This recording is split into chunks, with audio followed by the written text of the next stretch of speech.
We have good news flowing in from Vergani in Italy, where India got its 73rd Grandmaster. He's right there in front of you, 14-year-old Bharath Subramaniyam. He achieved this feat at the age of 14 years, 2 months, and 23 days. That is amazing because if you consider that he lost nearly 2 years in pandemic, he has achieved this in like 12 years and 2 months, which is like the youngest GM of all time. Bharat achieved his IM title at the age of 11 years and 8 months and was always looking like a huge talent. Here's another picture of him. He's from Chennai, Tamil Nadu. That's his mother, who left her job in order to accompany him to travel all across the world. Bharat actually learned how to play chess from his brother and Balasubramaniam, I think, and he also plays chess and he's rated around 2200. Very strong player. Right from a very young age, Bharat was very talented. He won the under 8 world championship. I think the boy on the left is Javokir Sindaro, who recently did very well at the World Blitz Championship as well. He worked for many years with RB Ramesh at Chess Gurukul and became an IM. And after that, he's recently started working with Grandmaster Shyam Sundar. And we spoke with Shyam Sundar, who said that Bharat is a hardworking and jovial kid. He doesn't get upset when he loses or misses to win a better game, and this quality will take him to much bigger heights. He's also ready to adapt to new changes with his game approach, and had it not been for pandemic, I'm sure he would have become GM already. Nevertheless, becoming a GM at such a young age is a fantastic achievement, says Sham. He will be more relieved and he will reach the next level very soon. Credits to his family and previous coaches as well. He was in Chess Gurukul and Ramesh sir laid a strong foundation in his play. I have been working little more than 1 year with him and I have fine-tuned his openings and game approach. All these combined factors did the magic in last few months. So Bharat actually achieved his first GM norm at he achieved his first Grandmaster norm at the Aeroflot Open, and then he achieved his second GM norm at the under 21 tournament in Plovdiv, Bulgaria, and his this was his third GM norm, which happened at Vergani in January.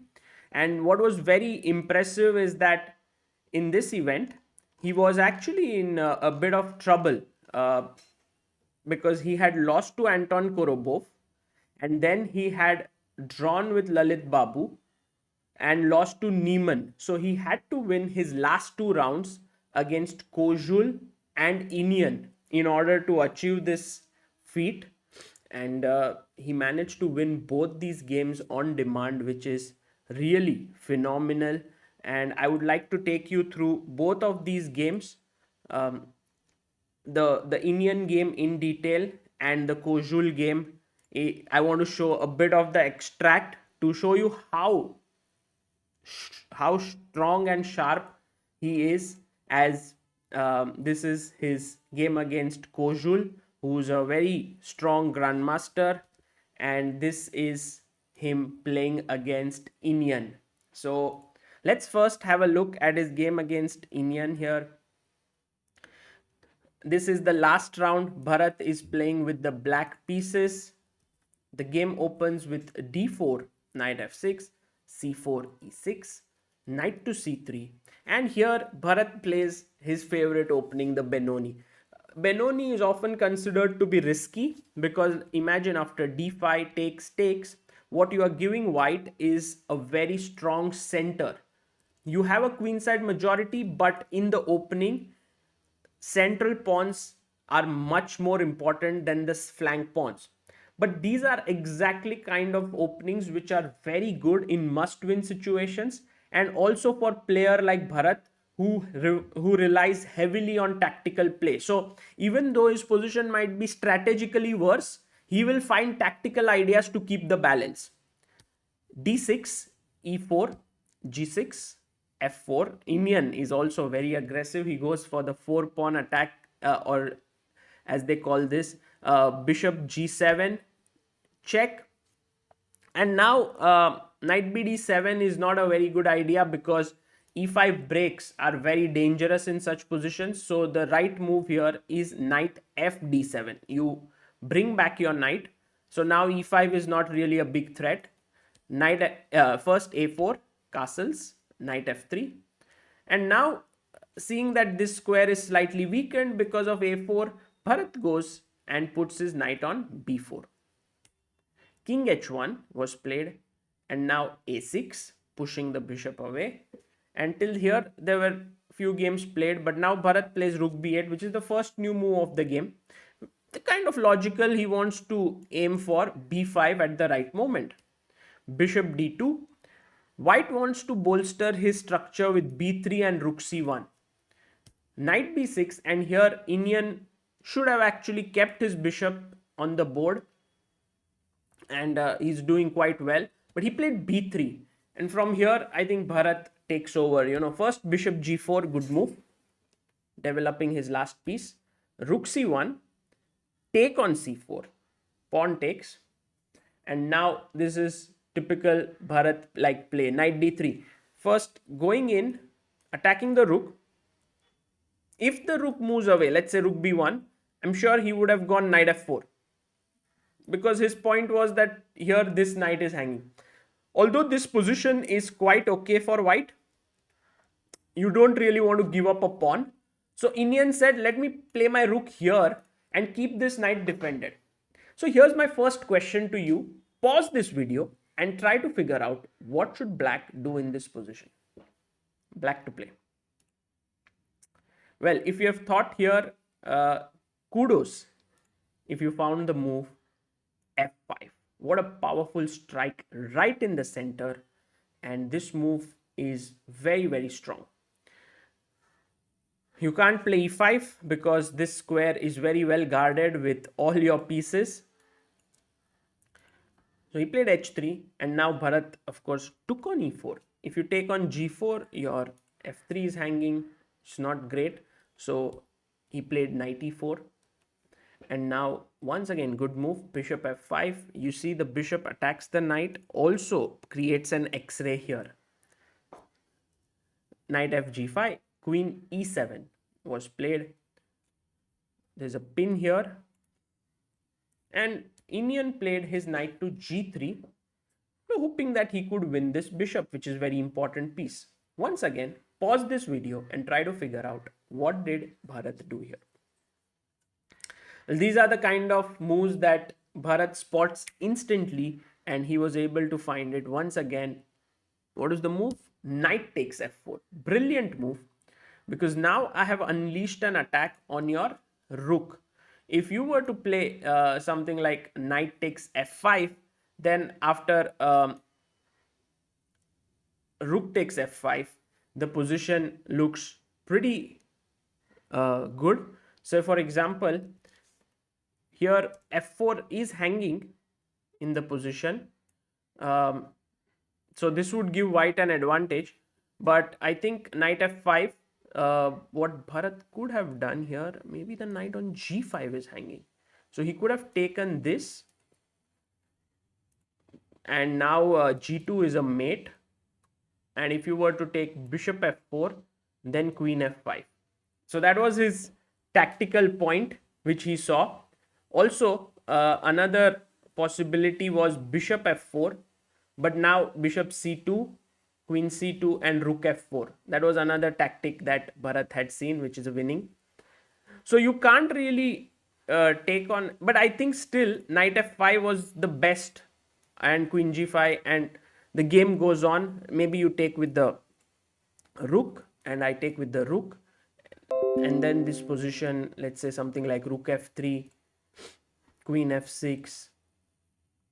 It goes on, and let's say bishop c3 here, take, bishop g7, king g7. There are some chances of holding this for white because he's just one pawn down but has activity. But rook f4, queen g5, happened in the game.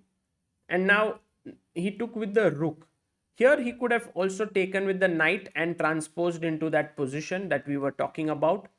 But instead he took with the rook, which allowed here bishop f4 and queen h4. Queen was removed, rook f8. And now if you take with the rook, I think Iniyan was very much happy to get this position with the bishop d6. But bishop f8, defending the pawn on d6, queen f3, and now bringing the rook in. Here, although black is pawn up, white still has activity, and a move like rook c1 with the idea of rook f1 here or rook b1 would have been good. But instead he played the move rook b2 in this position, which turned out to be a mistake. Try to figure out what is a good move for black here. So the only piece that black is not playing with is this bishop on f8, and that goes to g7, attacking the rook. And here he makes another mistake by taking this pawn. In comes a check, king h2, and how does black finish it off? Yeah, bishop d4. The idea is bishop g1 check. You see g3 is controlled. King here, bishop f2, again controlling g3, and after king h2, queen g1 mate. So just to show you this as how this would work out, let's say I go bishop g5, then you give a check, king here, check, king here, and mate. In the game, Iniyan said, I'll play bishop e3, a very sly move. The idea is if you take on e3 with any of the piece, I am coming in with a check and it's mate. So that's the reason why Bharat had to be slightly careful, but he did it with the move rook f8. He attacked the queen. Now queen f7 is not possible. e3 is hanging, and Iniyan resigned in this position. So that was a tremendous game by Bharat. That too, winning it when it was a must-win scenario. Never easy to do such things, but he managed to do it. So this was the game that gave him the GM title. He also crossed 2500 ELO. He was 2491 before this event, but he managed to cross it. I just want to show you one little extract from his game against Kozul that he played. Just a second, let me just bring that up, because when he played against Kozul's Zdenko, who's a very strong player, Bharat was in the 8th round. This was the penultimate game, and at that point it didn't look like he can score 2 out of 2 and get his final norm, but he managed to do it. So here's the game. Bharat is playing with the white pieces. And let's just go to let's go quickly through the opening. He played e4, c5, knight f3, d6, and we had the classical Sicilian on the board. Bishop c4, bishop e3, bd7, queen e2. I guess this is called the Velimirovich attack.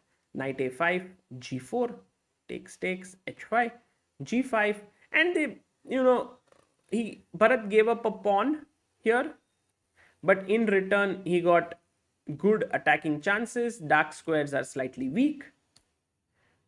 a6, f4, queen e7, e5, takes, and he took with the queen. So we had this position and black castled. I want you to pause the video and figure out what would you do here as white to play. So in this position, Bharat unleashed the monster move knight f5. Very nice move. You can't take with the e pawn, you lose the queen.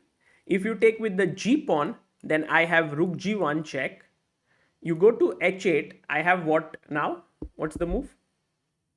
Yes, knight d5. You can't take with the pawn, queen is hanging. You can't take with the knight because there is a pin here and you are losing f6. Also, if you go king h7, the same move works here, knight d5. Because now it's not pinned to the king but to the square on g7. So it's a mate. So this knight f5 move was great. He played queen d8 here. And now he went knight e4. Very cool move. You can't take, there is a mate. So he went knight e8.